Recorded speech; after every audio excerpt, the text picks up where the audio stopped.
All right, the podcast mamas are back and we're kicking it off with Ryan. And man, is there a treat for everybody today. Let's go, Ryan. It's time for bed, oh, it's time for you. Mom and Dad says what you gotta do. We don't care if you ain't tired. Take it from the one whom you so admired. It's bedtime for Heather Missy. Don't you cry or go and hiss it. No more games and no running around, 'cause we don't wanna hear another sound. Just take your bell and get tucked in and don't make us swear again and again and again. All right, welcome back to the podcast mamas. I'm Carly here with my trusty co-host Nicole. Hi, everyone. And we have such a treat today. It is such a treat. I can't even function about what a treat it is. We have Ryan. We have the original, the OG, the respite everyone tries to live up to. He is here live on the show. He's just not playing a guitar this morning. He is here to talk all things Ella. Yay, Ryan, welcome. Welcome, Ryan. Thank you for joining us. Thanks for having me. So I got to coerce Ryan to come in on the podcast because we just got to spend time with him on Monday celebrating Ella's 19th birthday, which is insane. Sounds crazy. Ryan, how old was Ella and how old were you when you first came to work with us? Oh my gosh. She was 6, and I guess that makes me 24. Does that seem right? That doesn't seem right. That's insane. I don't even know. That's insane. It seems crazy. But it was like this such a fun Monday night reunion. It felt like this great reunion. We had Ryan, we had Miss Laura, we had Tatum, who we've had on the show before. We had Hannah, who still currently works for us, but needs to get onto the podcast. And then we had Sam. Sam, we've not even spoken about because we had Sam back in 2018, 19, and then the pandemic hit. And everybody just, fleed, and we had no caregivers. And that was when we had to reformat the whole caregiver situation. But we got to have Sam, who is Tatum's best friend. So it was really a fun night. And then obviously we had Nani and Papa Al and then our crew. So it was a big, big celebration where Ella just was glowing and excited, and every second a new face would pop in, and it just made her night. So Ryan, thank you so much for being able to come. I know it was really. I'm so happy to come out. It was fun. I know. Did she know, Carly? Had you told her in advance who was coming? No. I've learned that long ago. How fun. Right. We've talked about that, right? So we don't have to hear Ryan on repeat. Talk about it for a week. Exactly. Straight. So, some people are like, well, why don't you tell her so she's got good behavior and then she's excited to work for that? And I said, because that doesn't work. The negative don't play of telling her significantly outweighs the positive of any behavior I'm going to get out of her. So I zip my lips until the moment it happens. It's like, oh, we're going to go see Mia this summer. Then I'm going to hear about Mia for months. I'm listening to you talk about all these people that joined, and I think we need to rename them Carly's Angels and literally have t-shirts made for everyone, because that is who they are. Oh my God. Quite frankly, when I hear that crew, I'm like, yep. That's who they are. Carly's Angels have flown in. I love this. I'm totally having t-shirts made. This is a fantastic idea. I shouldn't have said it. Getting a piece of paper. Surprise. I'm writing it down.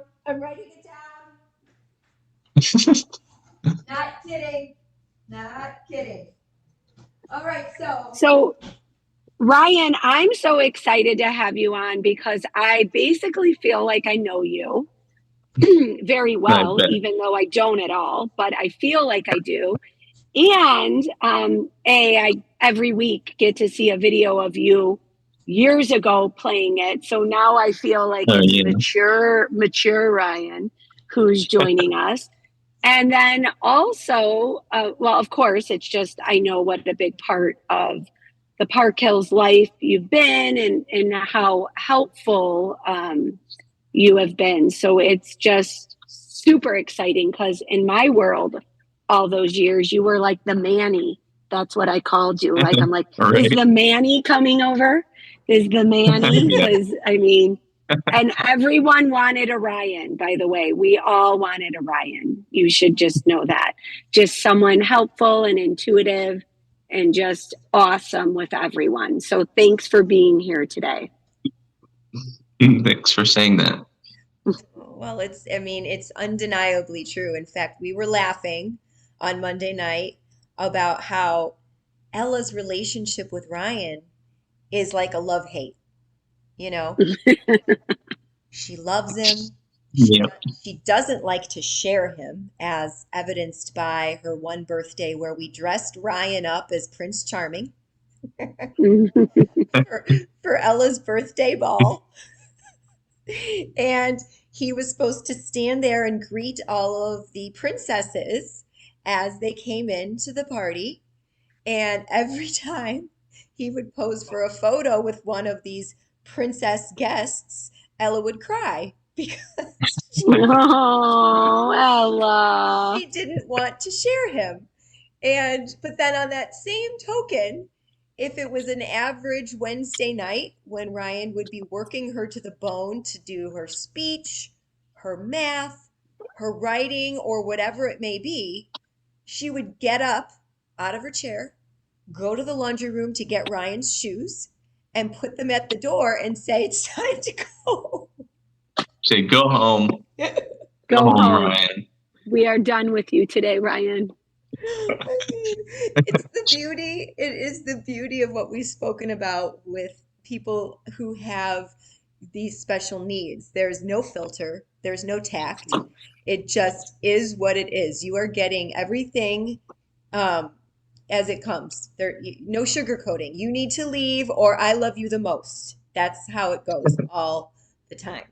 That's how it was even when we went to dinner the other night for her birthday, because it was Nani and Papa Al were sitting on the other side of the table from Laura and I before anybody else showed up. And then as soon as you guys showed up, Ella was the first one to the table, and she's sitting on the other side next to Nani, and she's like, Ryan, come sit over here. Come sit right here next to me. And I'm like, okay. So I was like, I moved. So I moved away from Laura, went over to the other side and sat next to Ella.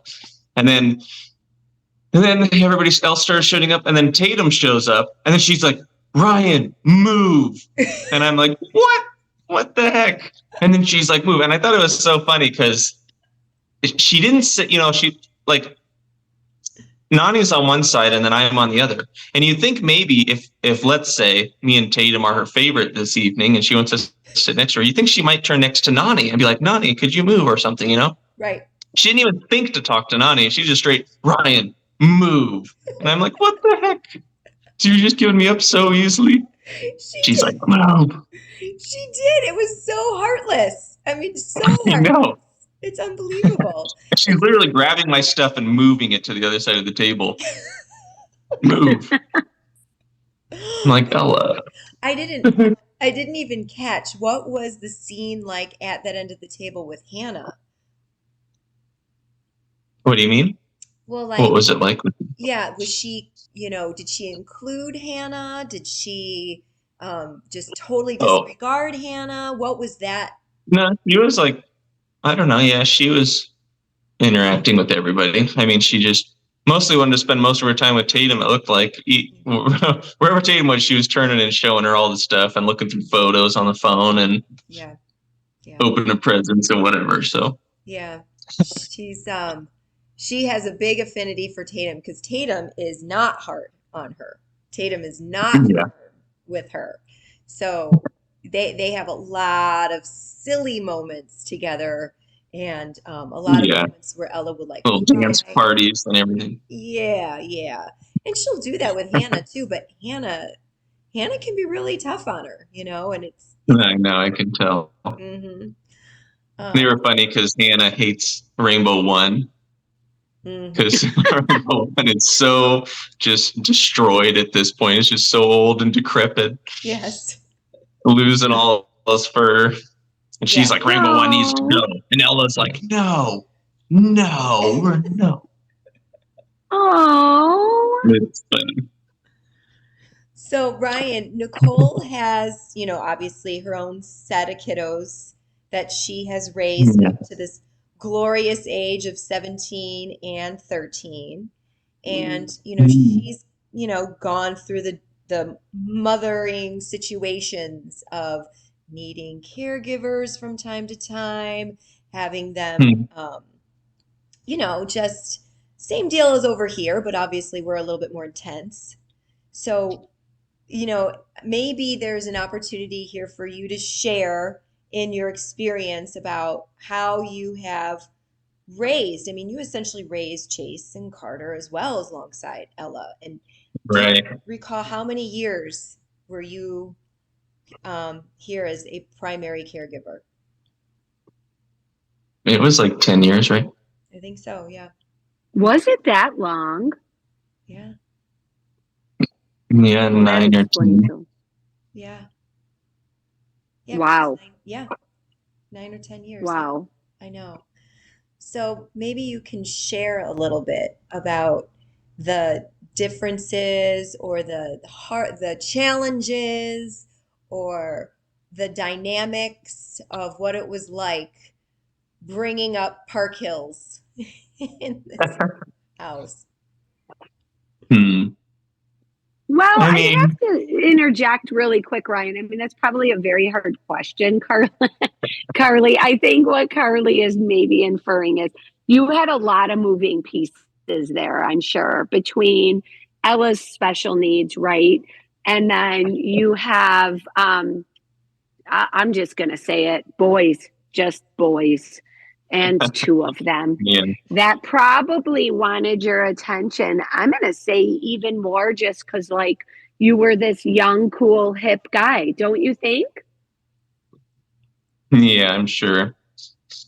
I mean, I've got I'm sure being a guy and that's a lot different for the boys or whatever to want to go do stuff. Yeah. Versus maybe the other girl respites or half workers or whatever. Yeah. Well, I mean, Ryan even fulfilled a lot of dad roles when he was right. Yeah, because like I even have like a little thing where Chase and I we have our hands together that were painted or whatever for what was it like Father, donuts, son. dads with donuts? Is that what it was? Something like that. Okay, so I think you did donuts for dads with Carter, but then you did like a day at Chase's preschool with him where you guys made a craft. Wasn't that it? Yeah. Then we did that. I mean, let's imagine 3-year-old Chase. So that's 10 years ago. Yeah. Wow. Chad is out of town, out of the country probably. And, he was. And it's a dad-son night at preschool. So Ryan. Yeah, and Chase didn't have to go alone. Yeah. So Ryan filled those shoes for Chad and got to be there with Chase, which was kind of special, right? Like I said, everyone could use a Ryan. There is no doubt. There is no doubt. Well, and then Carter's Spider-Man birthday party. So, yeah. I mean, talk about that for a second, Yeah, that was pretty funny. I feel like, Carter and Chase, I feel like I was always wanted to be included from them, just for all these things, I guess, to fill kind of a male role, I guess you could say, in their lives for a lot of it. But all the parties were fun and crazy, and I was always something. Like we had a Mario one with me being Bowser or whatever. Oh my gosh, that's right. Forgot about that. Always I'm some. So whatever the theme is, I'm apparently a part of it. For everybody's birthday. And Ryan, with Carly, there's always a theme. So you were a part of a lot, really, when we think about it. Oh, it's so true. He was Prince Charming. He was the photographer at the magazine photo shoot for Ella's other birthday. Then he was the Green Goblin for the Spider-Man party. He was Bowser for the Mario party. Help me out. What else have you been? Oh, Chase's kindergarten class. Santa Claus. We had to recruit Oh, that's right. his like best friend Josh to be Santa. And then Ryan was like the elf, the sidekick or something. Yeah. So you've worn a lot of hats. Well, that one was kind of funny because I feel like my eyes are way too kind to be like Santa. I look more like Mrs. Claus than Santa Claus, I feel like, when I put everything on. Eyes are too kind. I'm too soft. That is so funny. You know, I will say this though. I think we're talking a lot about like, which is awesome. Like the glamorous part. No, that's not. I mean, dressing up like anything isn't glamorous to me. But the fun part of the job, right? Yeah. What do you think was your most challenging part of the job? And do you think those challenges lessened with time, with being with this family? I don't know. I mean, I feel like the toughest times for me was just kind of like we're talking about, where everybody, like Chase and Carter and Elle, like I'm supposed to spend time, I'm spending time with Ella and we're working on stuff that we have to work, and then the boys want to do stuff, So it's like, you have to like, I don't know, kind of tell them to, no, not right now. You got to go do whatever. And then when they're that young, it's like they don't really get it exactly. When they're like 5, 6, 7, whatever. I don't know. I feel like you're just juggling a lot, but I mean that's just like being a parent in general, Yeah. Being a parent raising several kids, it's always juggling everything. Thrown into the wolves, right? Yeah. But I don't know. What about with Ella in particular? What was probably your greatest joy or your greatest joy with her, and what was your biggest, challenge? I don't know. Maybe accomplishment. I just like seeing her incorporate the things we work on and become pretty independent. Yeah. I mean, I know there's a lot of dependency she has, but she also has so much individuality, especially as she's growing up more and more. So I don't know. It's kind of cool just to see her grow up. What did you see from like Monday night? Because you hadn't seen her in a year at least, I think. What was there any kind of like, oh, that's pretty cool to see when you saw her on Monday? I don't know if there was anything in particular. I feel like she's always been so social and everything, which is just so funny. It's just such her. Again, it's just especially since Ella is just somebody who can't really communicate well, like from what we would consider like normal means, just having a conversation or whatever. It just always surprises me how social she is for somebody who can't communicate. You know what I mean? Yeah. It's like she can communicate. I don't know. Like you literally just show up to the store and she's just making friends with everybody, and you're like, what the heck? Like, oh my gosh. Yeah. I've shared on the podcast before. We'll pull up in a parking lot and she'll see some woman get out of their car and she'll run over and give them a hug. I'm like, stop hugging strangers, for God's sake. Yeah. Or you're like walking by and somebody's like loading groceries into their car and she'll go over and just start like grabbing them to help. I'm like, you can't like touch other people's stuff, but but they like get it and they're like, okay, that's fine, I don't know. She's just so silly. But no, that is her greatest strength, greatest weakness is the socialness that she has, for sure. It just shows you how much communication there is between humans that isn't vocal, between actual words. Yeah. No, because usually I feel like that's our number one way of communicating, obviously, but there's obviously so many other things, and I don't know. Ella just does it. It's so funny. You're right. She does have this. It's a gift, right? I feel like it's like the gift of gab, but unintelligent. It's not words. Yeah, absolutely. All right, so then challenge. What was biggest challenge? Getting her to work. I feel like she just always wanted to play or run around and be crazy. Well, I think it's like any kid, although it goes back to, I don't know, just sharing a lot of the normal aspects of things where it's like no kid wants to sit in a chair all day. I mean, I disagree with a lot of the way schooling works in general, to be honest. But again, you have kids that learn through doing things and touching things and running around and whatever. And obviously that's why kids have all this energy. And so to have them just sit in a chair and learn these things, I feel like, Ella's just so straightforward about it. I mean, she just straight does not want to do these things. So I feel like it's definitely tough to get her to sit down and write or go try to do some math or whatever the thing is. It's the reasonability, right? I think. Yeah. The reasonability. Yeah. So I don't know. I feel like that's kind of tough. Only when you have things you have to do, and of course, you're always on a time frame at the Park Hills. We gotta go to an event or go do a thing, or we're going to dinner or whatever. And it's like, but you also must get these things done with Ella. And it's like, oh, but it should only take 10 minutes. And then we're here for 50 minutes doing who knows what. I don't even know. Mm-hmm. Okay, so with that hardship presented, and P.S., by the way, everyone who's listening, I am blown away right now that this is what Ryan deems as his greatest challenge with her. Because hands down, I would say the bathroom. But I'm so glad that didn't come up as number one to you. I mean, it still obviously was a hardship, no doubt. But it's great. I thought you were going to say bathroom issues, Ryan. I really did. You thought so?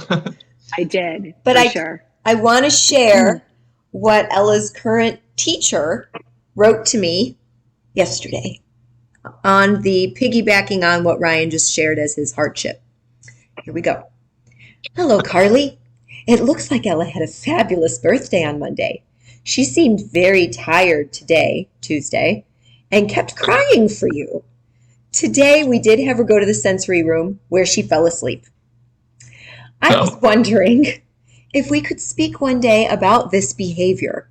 Is she trying to get out of work? Does she need a little quiet time? It would be nice to touch base and get some additional information from you so I can better plan her day. Thank you for your time. This is fascinating. So let me first ask this. I am going to assume the sensory room isn't for napping. Is that correct? Or can you use it for napping? I'm being honest here, Carly. I mean, can you? I have not particularly seen this sensory room. Sensory rooms I have seen, some do have dim light. Great. I mean, I'm wondering if it's like, God, my senses are overwhelmed right now. Correct. I am feeling overstimulated. And I need to go and meditate, or, you know what I mean? I'm thinking in my world, that's where I go. There is wine. There is quiet. There are no other children. Yes. There is no one judging me, asking me what's for dinner, place, right? So I have no doubt she went into this room. What I'm wondering, is the teacher happy she went in there and went to sleep? Or Probably. Is she bothered by it? I'm not sure from her email. I don't know how to answer that. I mean, I really feel like I want you to follow up, because I feel like she's going to be like, is this some quiet time she might need? Are they like, well, we're going to solve this, her getting out of her chair. We're going to go nighty-night in the sensory room. I mean, I'm just wondering where they're going with it. I don't know. I told the teacher I would follow up with her next week to have a chat about it.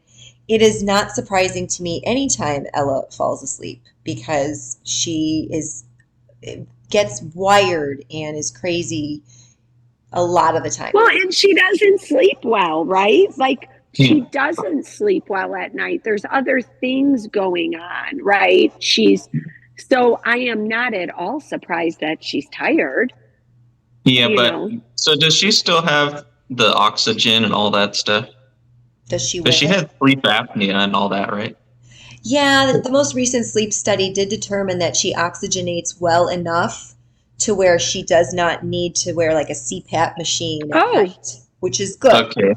However, she would be better if she wore her cannula at night and had nighttime oxygen. But it's not, the worst thing in the world if she doesn't wear it, is the way they communicated it.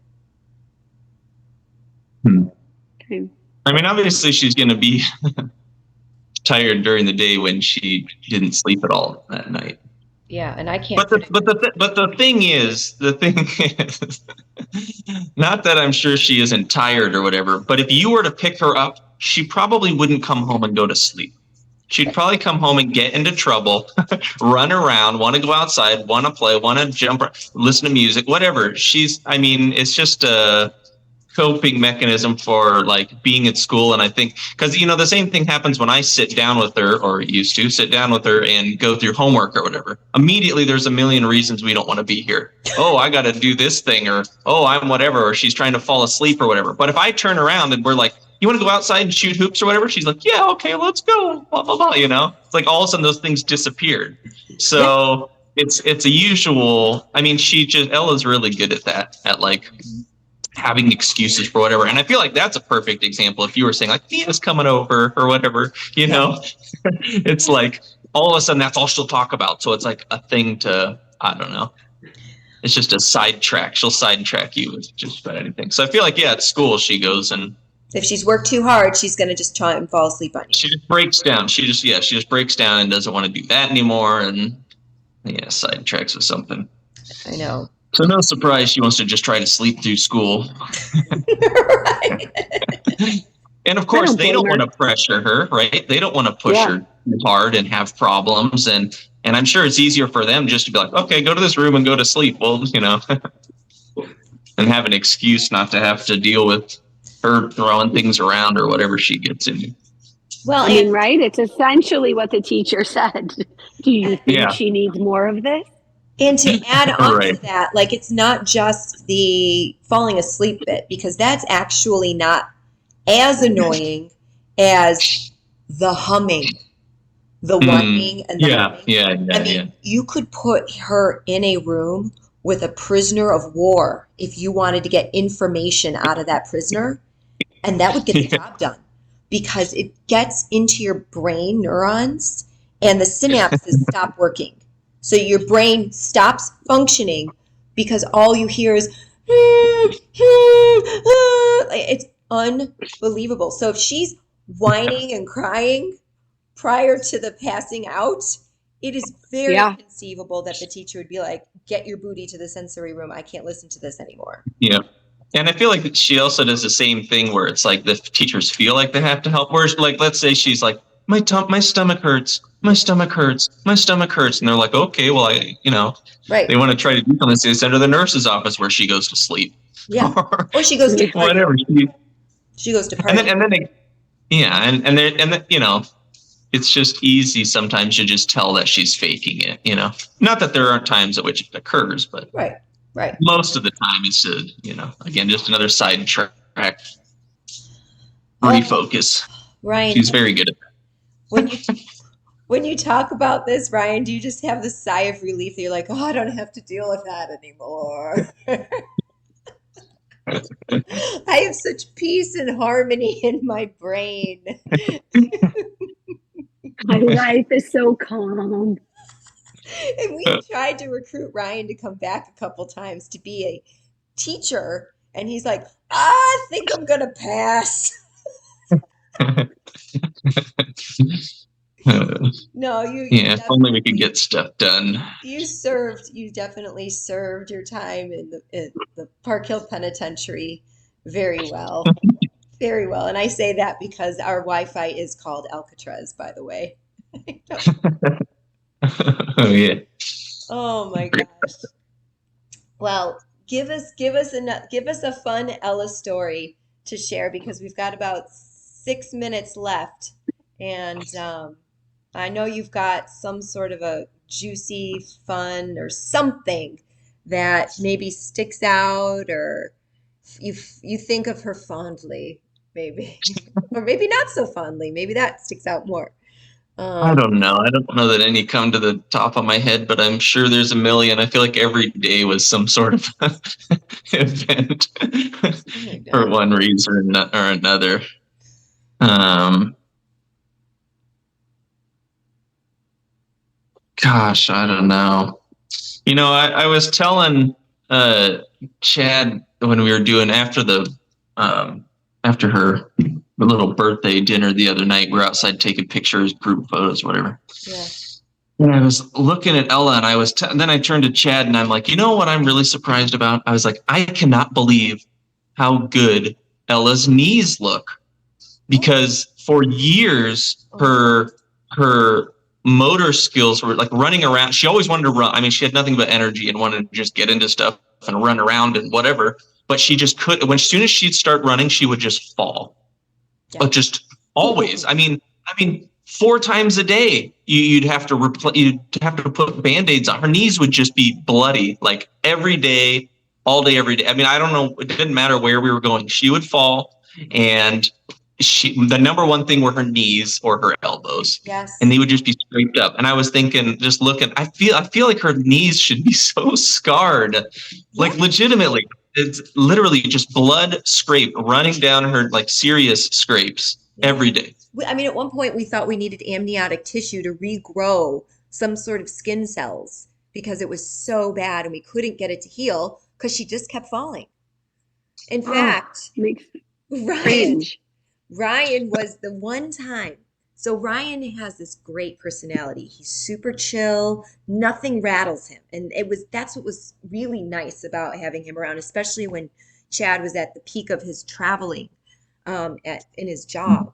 So I always came unglued and was yelling and swearing and screaming, but Ryan was always there to kind of chill me out, you know?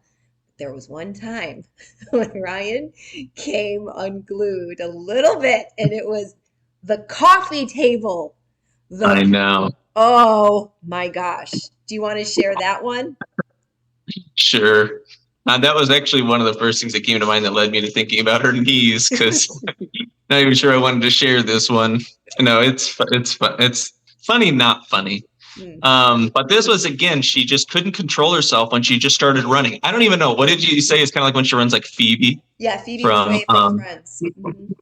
Friends. Yeah, because I mean, I just her limbs are going every which way the whole time. I was just so yeah, but she just started running, and I don't even know what she didn't trip over anything. Her feet, I guess. I don't know. And she just went flying. There was a coffee table right in the middle of the room, and she was just, I don't know, she just ran over there like normal. And I just saw it start happening, like her falling. And all you can do is just watch. I don't know. She's just like on the other side of the room, and she just falls face first into the corner, the edge of the coffee table. So she Oh has my this scar gosh. still right on her forehead. Yeah. And I'm just like, oh, I mean, it was just hard to watch, right? It's like you watch those videos online of people doing, like, getting into terrible accidents. What were we just talking about? Chive TV or whatever, where they always got those breakdowns, people on their bikes and whatever. I don't know. Anyways, it was like, well, it was so hard to watch. I couldn't. And then she just smacked. It was just, she just came to a complete halt as soon as she hit the table. And I'm just like, oh my God, this is horrible. And I'm like, I don't even know what to like do, And I go and I'm like, oh, are you okay? And she turns to me, and it was like that post before you start to cry. You haven't sensed the pain yet, but it should be there. So she turns to me, and it's just nothing. And I'm like, oh my God. I'm like, are you okay, Ella? I don't even know what else to say. And she turns to me. She's been looking at me what felt for like 10 seconds, but it was probably like a 1 second. And she's just sitting there, and all of a sudden, boom, blood just starts flying out of her face, just her forehead, and just so much blood. And I'm like, my first assumption, I don't know why, but it was like, since she just started bleeding so much, and you just see her hurt herself so often, falling and doing whatever. My first thought was the carpet. We're going to get blood all over the carpet. So I immediately grabbed her and just pulled her over towards Carly or whatever, like off to the tile. And then I see like how bad it's bleeding. And then Carly's face just explodes. She just like, what the hell is happening? Oh, what the heck?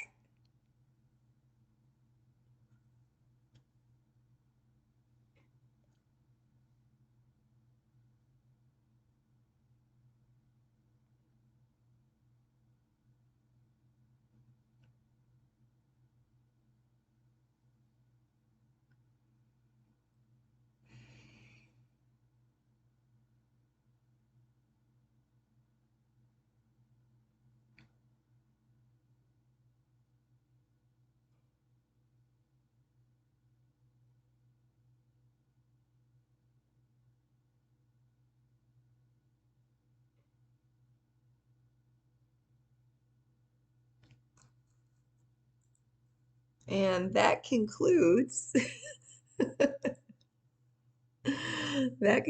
our session. We lost Ryan, we lost Nicole, so we're closing out, friends.